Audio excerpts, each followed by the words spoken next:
Last week, what did we even go into last week? I know we treated more on functions, DOM, that's document object model. We looked at,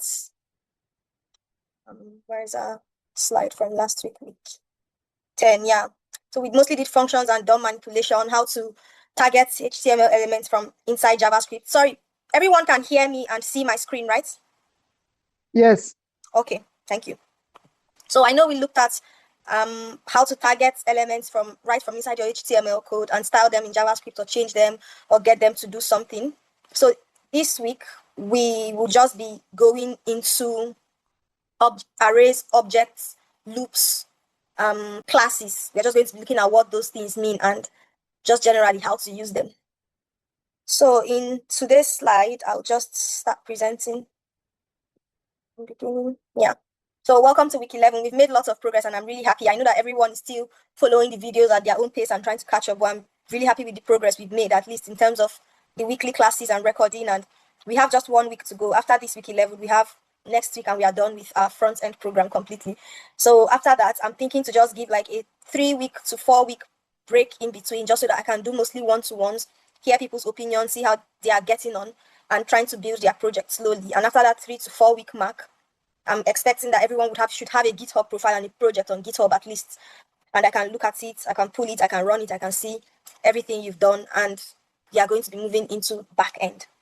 We will come back to front end, but not just on this level. We are going to start learning libraries like React or Vue, but I'm choosing to start with React. But we would first cover back end. So we are going to be doing SQL. We are going to be looking at databases, how to build our servers, our APIs. We are going to try to call it from our project that we've built on the front end as well, just to see how back end and front end interact, and then we come back to front end libraries. So moving on with this week 11, we are going to be looking at loops, arrays, and objects, what they are, how to use them. Essentially, we'll see how we can repeat tasks with them instead of doing the same thing over and over again. We'll see how we can use loops to repeat tasks. We'll see how we can store multiple values and work with real data in JavaScript. So now, what are loops? So loops are essentially a way to repeat actions in your code without writing them again and again and again. Sometimes you want to do something 1 million times. You cannot write the same code 1 million times. You just need to find a way to write one code and get it to do that thing for the amount of times you want it to do it, or according to a certain condition. So we have different types of loop. Today we'll be looking at for loops, while loops, and for each loop. So for loop is a type of loop that can run a number of times. So you have to give it a maximum number. You have to specify a maximum number. And then once you specify that maximum number, you call a for loop on it. And the for loop will repeat that action for the maximum according to the number of times you specify as the maximum number. So if the maximum number is 100 and you say, I want you to write hello on the screen, according to the maximum number, to write hello 100 times. Now for a while loop is pretty much the same thing, but this one follows a condition. So say you are counting down something and you want to do it when you want to stop counting down when the number is 3, the maximum number is 3. You can just say while the maximum number is less than 4 or less than 3 or whatever, continue to do this. So until it hit a number that is up to the number you specified, it would keep doing that action. I don't know if it's making sense, but it's just essentially a way to repeat things. For loop is that you specify a number, while loop is that it's the same thing, but it has to run once so far a condition is true. Then for each loop, it's used to loop over each item in a list. A list is like an array. We looked at arrays last week, but we'll touch on it this week again. So a loop is like an array. So for each loop, it's used to look at each item inside that array and go through all of them and do something with each of the items. So for example, this is an array. We have apple, banana, mango. So if you call a for loop for each loop on here, it's going to loop to go to the first one. I remember I told you arrays are zero index based. So to start from number 0, which is apple, the first one, do something on it, go to the next one, do whatever you say on it, go to the third one, do whatever you say on it. So that's just the explanation of different types of loops we have. Then we talked about arrays. What is an array? An array is just a list or a collection of values. It can be any value inside. You don't have to know what value it is. Just know that any collection of values is an array. And how we write array in JavaScript is, this is the syntax. You declare a variable and you pass in the array into that variable with square brackets. Each item in that list is separated by commas. That's just it. So just think of array like a row of boxes, different boxes. You stack them one beside each other. They are in a row. That's just an array. Each box is the item in that array. So it's just a row, like a list. and they are zero-based index. That means when you want to count an array, you don't start counting 1, 2, 3, you start 0, 1, 2. Now we have some methods that makes our life easy when we are working with array. This, we may not look at all of them today, but these are just some of the methods. We have push method to use and add another item. So for example, you want to add another color to this. You just call colors.push yellow, and it's going to add yellow behind after this blue. We have pop, the opposite of push, to remove an item from the end.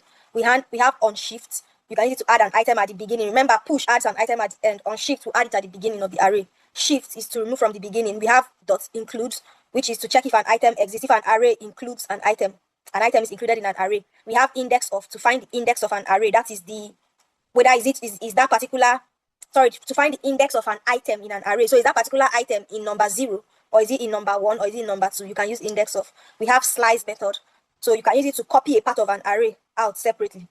So if you pass in 0 and 2, naturally, because arrays start from 0-based index, this is 0, this is 1, this is 2.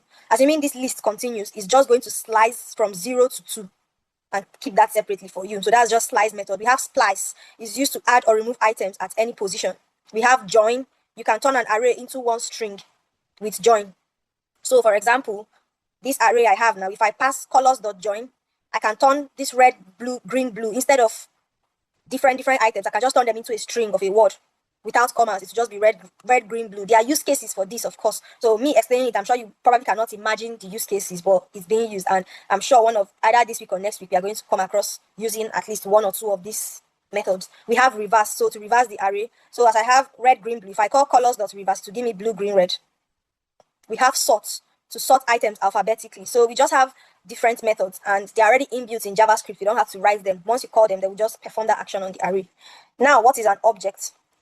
The easiest way to understand an object, again, we looked at this last week, but I just want to buttress it this week. An object is like a mini database that holds related data, right? A database is used to hold data, is used to hold records. It's like a big bucket holding information. So that's what an object is like essentially, but it's like a smaller version of a database. And it holds related information, just like a real database would hold related information and tables. An object would do that. So this is an object. You declare a variable and name it, whatever you want to name it. In this case, I'm just using an example of person. Equal to, then you open a curly bracket. Remember, an array is square brackets. An object is different. An object is curly brackets. And then you put related information concerning that person object you've just created, or whatever the name of that object you've created is. You put related information inside of it, and an object is just going to hold it like a mini record, a mini database of that, whatever name you name that object. So you can now access data inside this object. So if I call person.name, I will expect to see Winifred, right? Manipulating objects as well. You can, the same way you can manipulate arrays using all those methods or other ways of writing code, the same way you can manipulate objects. You can even use loops in objects. Now we have something called arrays of objects. So sometimes arrays and objects can be combined together. This is when you are working with more complex data. Most times your data from the back end will look like this. That's just the truth of the matter. When you call an API from the back end and it returns response to your front end, if you check it, this is what it will look like. It's going to be an array with different objects inside.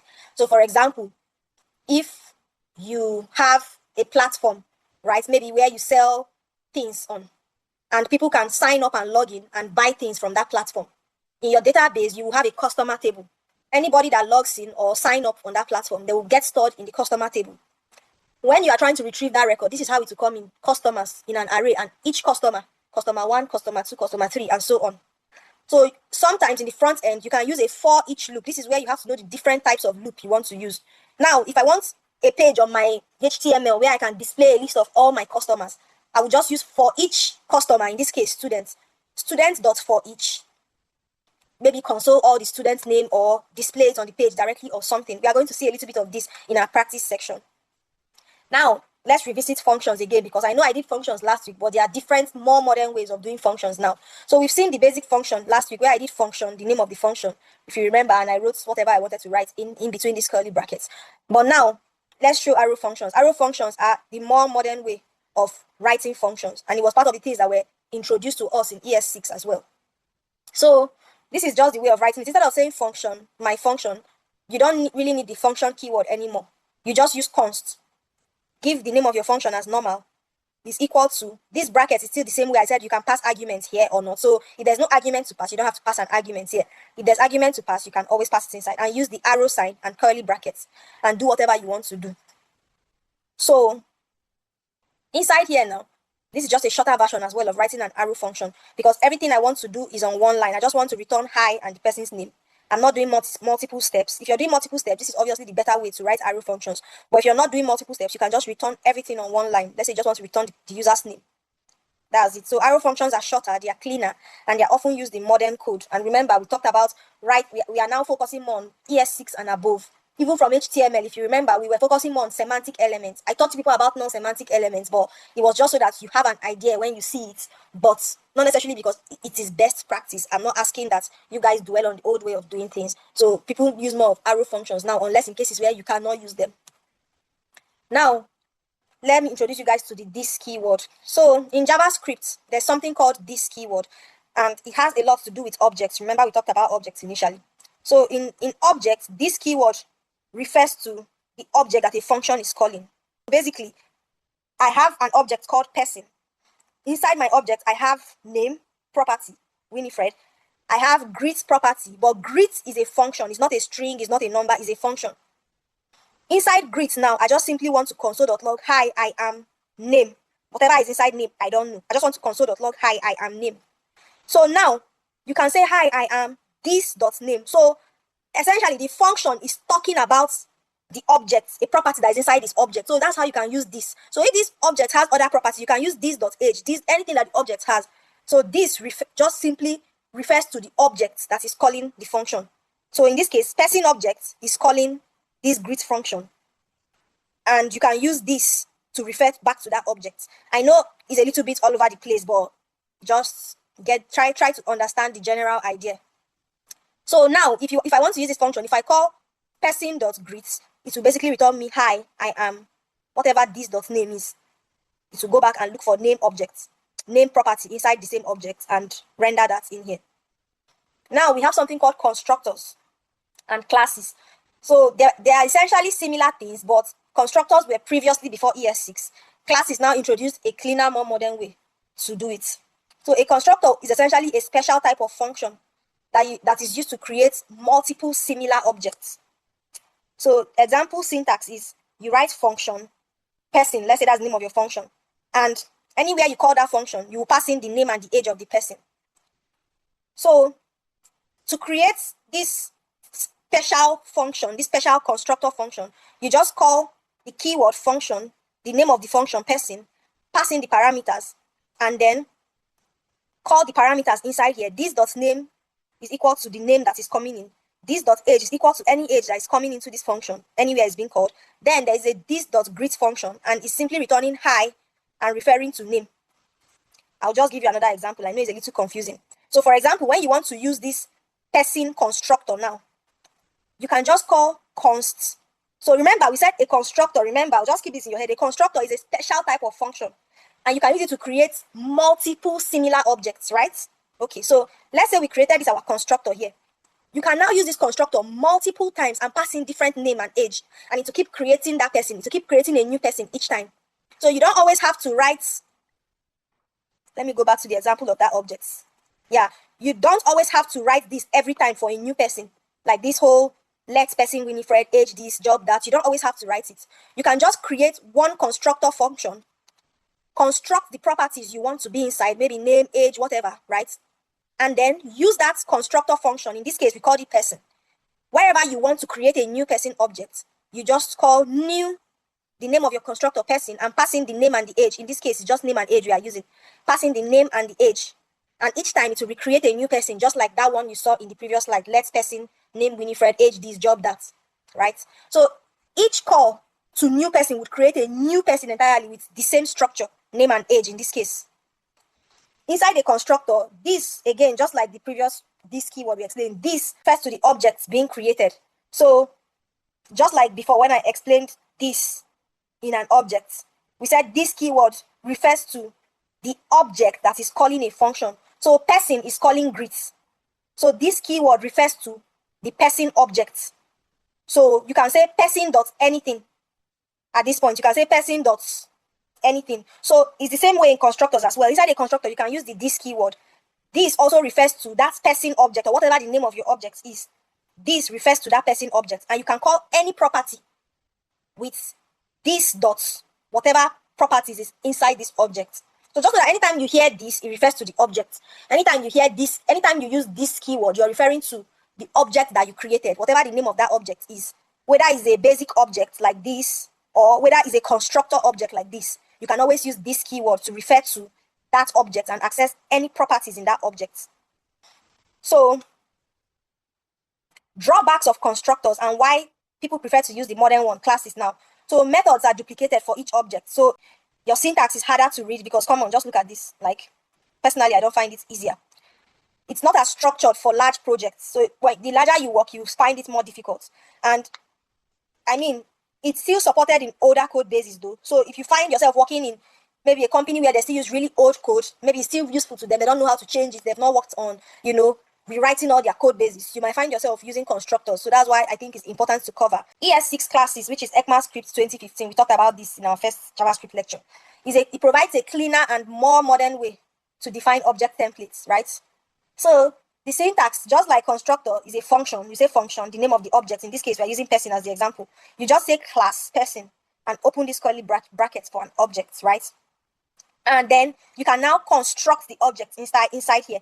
So whether it's name, age, job, whatever, completed, whatever properties you want to add, you can now construct it inside here. And just call this.name to refer to name, this.age refer to age, blah, blah, blah, like that. And then you can then call a function to now access anything in this your constructor. So in this case, we are basically still created something like a constructor here, but we are using classes. And when I want to come and use this person class now to create new people every single time, I just need to call new person in the same way I did constructor and pass in the name and the age. And it will literally just, maybe if I want to console.log the person, I will just call console.log person1 dot the name of the function and to return me hi, I am whatever the name that I've passed in it. In this case, Ada. We'll try to do some of these things in practice just to see. So why use ES6 over constructors? It looks like other modern language, just like Python and Java. It looks similar to that syntax, right? If we ever get to touch on Java, or if you want to expand and learn other back-end technologies, you will see what I mean. So the methods are shared efficiently. So in terms of that memory consumption, behind the scene, it doesn't do that. It's easier to organize, and it's great for building components in modern applications. That's simply just it. Now, side-by-side comparison of constructors and classes. So when to use what? You can use ES6 classes in all modern projects. So any projects you are spinning up now, you can always use classes. You can just decide to have an idea of constructor function so that when you're presented with older code bases, you'll be able to read and understand and help out. Both of them are tools, but classes just makes your tool set sharper, essentially. So the key takeaways from this is that both constructor function and classes create object templates for you. We all know what a template means. A template is like a skeleton structure of something where you can now enter and start to edit it to just give you the general framework of what you want to do, and you can now enter and start to maybe edit things. That's a template. So constructor functions or classes are just a way to create a template for an object. And from that template, you can use it to create multiple objects. So this keyword refers to the object being created. So if your object name is person, or your object name is customers, or your object name is users or anything, this keyword refers to that object. ES6 classes are more modern, cleaner, and memory friendly. Classes are the foundation of object-oriented JavaScript because everything we are doing here is object-oriented programming, OOP. Basically, writing code in objects and accessing them. So another topic, but we'll be looking more at this next week, is JSON. It simply means JavaScript object notation.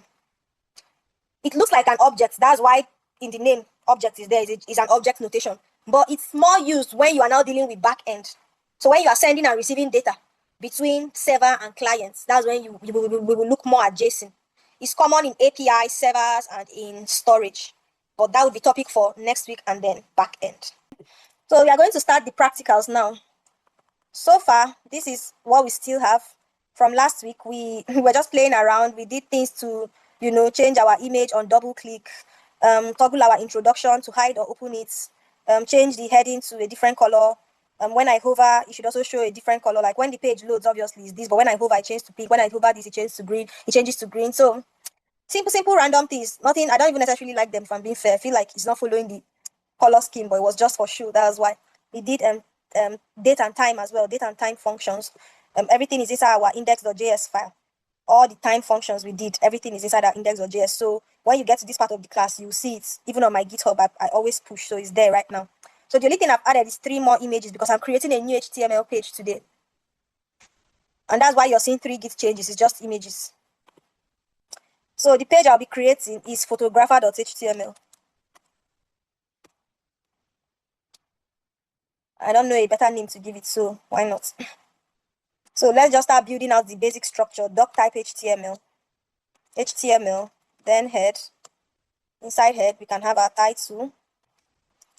I'm going to use the same CSS, so it's just going to be styles/styles.css. Oh my god.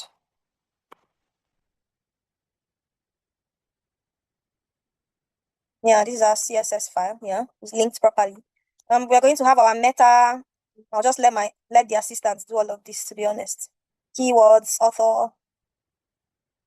Yeah, I don't know what that is. I'm not necessarily going to dwell on all those SEO stuff we did, just so that we don't waste our time writing all of that out. We already treated SEO, so if you really need to understand SEO, you can go back to index, portfolio, and contact page. We did a lot of SEO there. I'll copy the same header because ideally it's still the same header and footer we are displaying on all the pages, right? So I'll copy the same header and footer, but I'll just add the new photography link. So the next thing is body. And then we are going to have this, but in addition, we'll have our photography page header. By now, everybody should know what I'm doing. I don't need to explain every single thing I'm doing. By now, if you've watched a few weeks, you already know exactly what I'm doing here. So I'm also going to add this link for other pages, just so that they can have access to the links as well, to the page as well, rather. And then contact. I don't think this about page, we are really using it, to be fair, so I might just delete it, but it can be here for now. It's not blocking me from doing anything. So yeah, photographer.html. I'm going to make the same footer as well because it's the same footer we are using anyway. So footer, same, but we need the photographer quick links. So I'm just going to add it.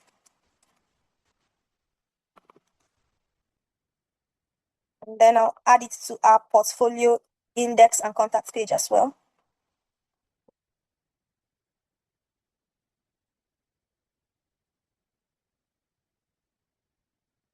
Again, remember, you can interact. You can signal me, ask me questions during what I'm doing, whatever I'm doing. You don't have to just sit there and be listening to me when you know you're confused. So yeah, that's it. Let's see if it's been updated properly. Yeah, we have photographer. And it's pretty much our header and footer. That's all that is there. On portfolio page, great, we see our photographer. In the footer, we have photographer. On our contact page, we have photographer. So yeah, so we've built our new photographer page. And for this one, I'm not going to do too much. I will leave it for now and move over to portfolio page because there are a few things I just wanted to show you on there. So I'm going to create a new JavaScript file because I feel like if I keep bombarding this one, it's going to get too much. We already have 238 lines so far. So I'll create a new JavaScript file for portfolio. I'll call it portfolio.js. And all our portfolio JavaScript code will go in here. So I'm just going to link it at the bottom. Remember, this is how I showed you guys how to link with script tag. And then you just link the script. But in this case, I want to link script/portfolio.js, right? Which is this new page we just created. Is it not there? Sorry, it's JS/. It's JS/. So because our JavaScript folder is JS, so we are trying to link the portfolio.js. So yeah, we have the correct page linked now. So now, in our portfolio page, I'll just add a little section just to sort of, show you guys how, like a little bit more of JavaScript and how some of those, methods work, right? So in our portfolio.js, let's just treat arrays and those methods first. I told you that to create arrays, you can literally just create a variable. Let's call it colors. And like this is how to create arrays. This is an empty array now. But we can then start to create, let's say we want to create an array of colors. We can create red. I'll just let my assistant complete it. So like this, we've just created an array. If I console.log this as colors, I'll just put the text available colors in front so it's more readable. Again, we've done all of this last week. I don't want to dwell, so I might move a little fast, but I believe that this thing should look familiar to you. So this is our array of colors. everything we did. As you can see, it's counting from 0. Remember, I told you array starts to count from 0. And the last number, instead of 6, it will be 5. But the length would be 6. So it actually knows that it's 1, 2, 3, 4, 5, 6 in length. But if you want to refer to any of this item, you will refer to it with one number minus one number. So what I mean is this. Our console.log colors.length. Let's see what it will give us. Refresh. You see, number of colors is 6. So it knows that there are 6 items in the array, but it starts to count each one from 0. So what I can do next is console.log. I'll just call it first color. So if you want to access an item in the array, you can access it with the index if false. Because the first color is red, instead of saying 1, I will use 0. If I pass in 1, it's going to give me green. But I know that I really want red, and red is the first one. So you just say colors square bracket 0, and it's going to return the first color, which is red for us, right? So that's how you access. If you want to access the third color, you will count 0, 1, 2, 3. 0, 1, 2, rather. The third color here is blue. So you will just pass in 2. And it's going to give us blue. It's going to return blue to us. So that's just all about arrays and how to, go through them. Then we talked about arrays of objects, right? So let's look at that. So we can create a variable. We call it users. And that variable is holding an array. Inside this array now, we can have multiple objects. Oh, good thing the assistant is helping me because, yeah, God knows I'm not ready to type all this. But yeah, so inside this array, we have 3 objects. And remember I told you, ideally, when you start making API calls, this is how your data will most likely come back. So now we can console.log users, right? And then users, and just console our users and see what is going to return. So this is users, and it returns us all the 3 objects in the array, still counting from 0, 1, 2.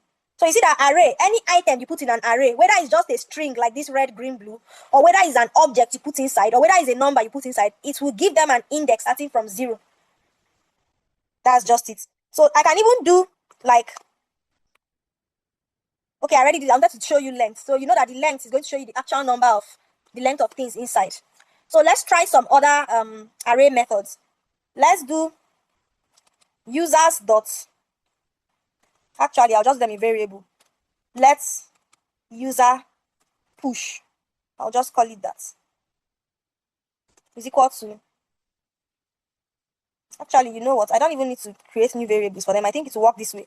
If I just do users dot push and I push a new user inside here, let's console.log our updated list of users and see what it will return us. Right? Let's see. So our initial users was 3. Sorry, it's 4 now rather. So 0, 1, 2, 3. The updated list of users, I mean, it's the same thing. You really shouldn't have it in the updated list because now it has pushed the last person, Diana, as the 3rd index, the number 4th person. Let's try to pop this now. Let's do users dot pop.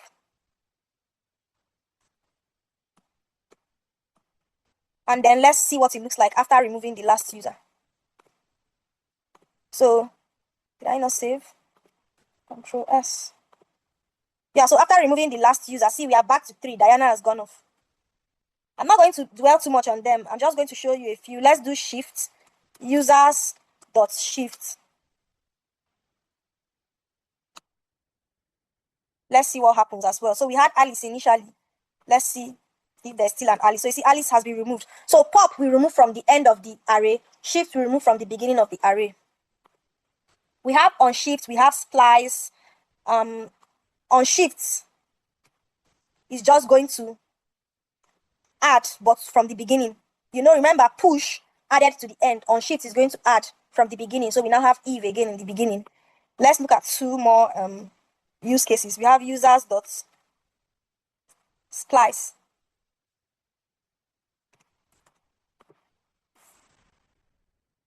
So let's see what happens with this.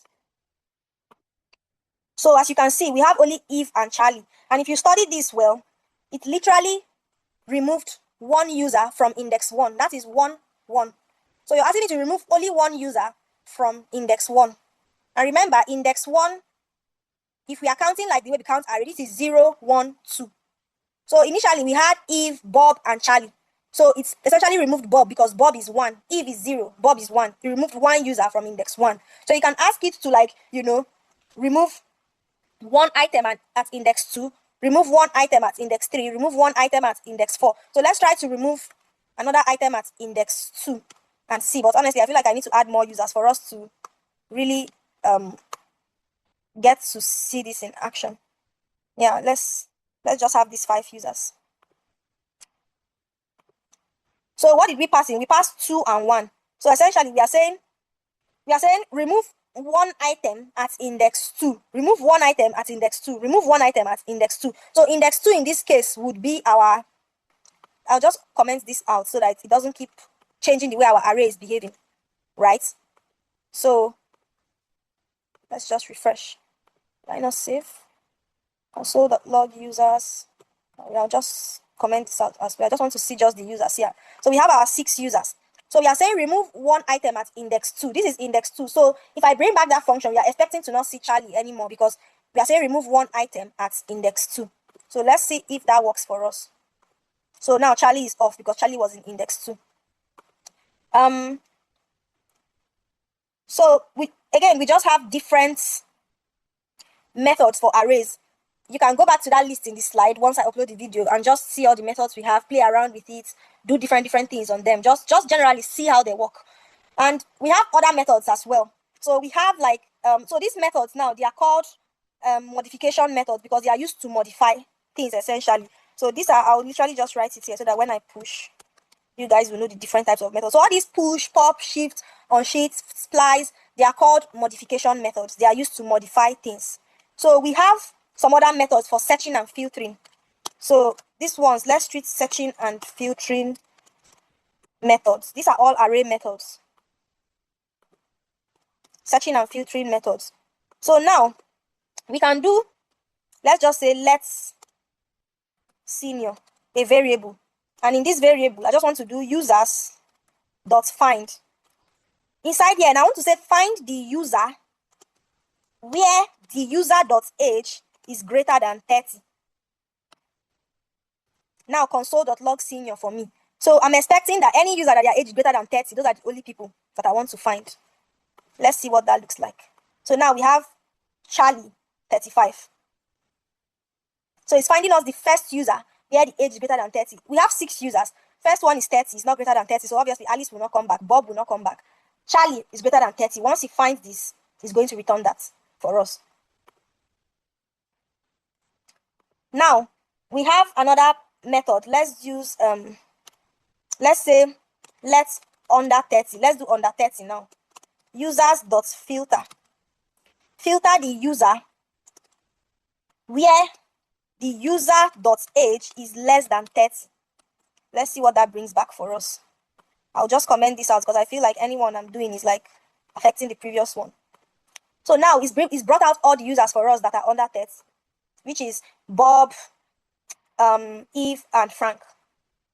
They are not above 30. They are not 30. They are just under 30. If I do where the user is less or equal to 30, you should add Eve as well because Eve is, Alice is 30. So less or equal to 30. So these are just ways where we can use some filtering methods. We have dot sum, we have dot every. Let's even actually try it out. So I'm just going to say let's just say let's has city.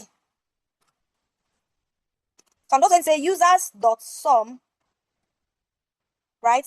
The user where the user dot city has anything like Miami inside. Made a mistake here. It's supposed to be triple equal. So if there is any users with Miami in their city, is going to return that for us. And let's just see. So true, it returned true because if we check here, Frank is from Miami. So it's going to return that user for us. And it's going to be true. So it filters through this whole list of users and it checks, is there any ones where there is Miami? If there is, it will return true. If there isn't, it will return false. So this is just an example of how you can use dot sum. Let's try another one. Let's just do all over 20.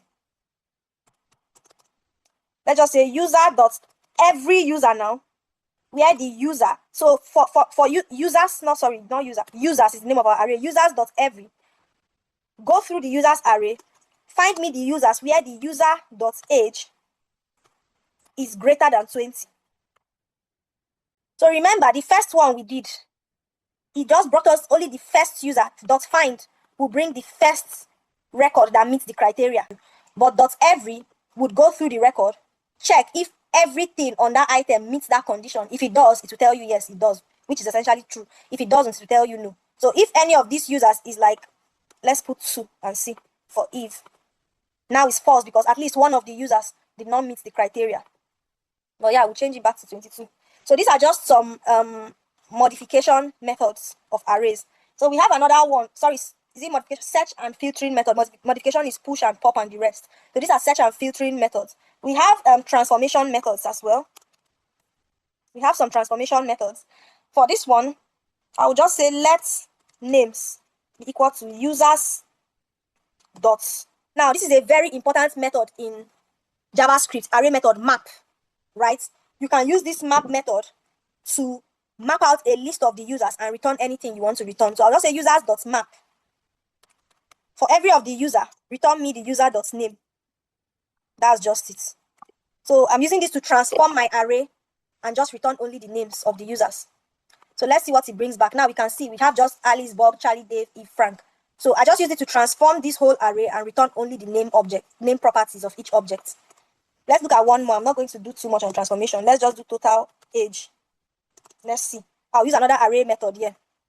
So I can say users.reduce. We are testing out the reduce method here. Reduce is another transformation method. So now, users.reduce. I want to do some little mathematical operation here just to make it a little bit more complicated. So now, I'm going to pass in the sum. Just watch what I do. Don't try to process it now. I'm going to pass in 2 parameters to this reduce function, the sum and the user itself. Now, for each user, do a sum plus the age. I'll explain what this means now. Total age. Let's see first what that returns us. This is just one way to use reduce method. Did I not save this? Total age of all users. Yeah, sorry, it's here, 181. So essentially, what this has just done, it has gotten the entire age of all the users in here with this user.age, right? Remember, we are using .reduce method on this user's array. We are accessing their age. So it's just going to be looking at only this age property because we've called user.age, right? And it's going to do a sum of everything on that age, the age property, and add everything up essentially and return it as the total age for us. I was saying essentially JavaScript has created inbuilt methods. If we were to write some of these methods, it would be like this reduce for one. I know that if we were to create a logic that would, by ourselves without using any array method, go through an array, map out everything, reduce the array to one property, maybe age we want, get the sum of all of them and print it out to the screen for us. It's probably going to take a long time for us to do all those things. And maybe we will not even write it in the most efficient way in terms of performance or memory and stuff like that. So JavaScript has provided all of these inbuilt functions. If I call .map on an array, I can just say map the user. For each user, bring me the user.name. I can just call reduce on an array. I can say reduce the user array, get me the sum of the user.age and print it out for me. Two utility methods because this one is quite important. So let's look at them. I will say let's just say first 2. Users.slice 0, 2. So let's see what it brings back to us. So first 2. So it brings back us just the first 2 because we sliced from 0 to 2. I don't know if that makes sense. We sliced from 0 to 2. But when you call .slice method, right, between 0 index and then so the first number, right, is the index you want to start from, and the second number is the amount of items you want from that array. I don't know if that makes sense, but just know that you can call slice methods to use them just as utility functions. Say I want to get like the first 2 users in this array, starting from the first user. Remember, the first user is always, the first item is always 0. So you pass the index of where if you want to start from the second user, you put 1. If you want to start from the first user, you put 0, right? So starting from the first user, I want to get 2 users. So from the first user or the second user, you pass the index and then the amount of items you want to get from that array, which is 2. So that's just slice method. Let's try one more. Let's sorted by age be equal to. Now we are going to try to use this sort function and this sort method rather. And to do that, there's something very important in JavaScript now. We call it the spread operator. Spread operator creates a copy of your original array without having to directly go and alter this your initial array structure. There are use cases where it's important. I'm just trying to show you how to do it, but just know that spread operator, sometimes when you are working with arrays and trying to manipulate them, you can create a direct copy, another version of your array. And how to do it is just to do ... the name of your array. And like so, you have spread your array. So this is exactly going to be this right now. So I'm trying to sort this user's array, right? And I'm going to say AB, that is in ascending order, like in alphabetical order, right? Or in ascending order, or however, right? So it's going to start from the first to the last, or the smallest to the biggest, or however, right? And then where a.age minus b.age.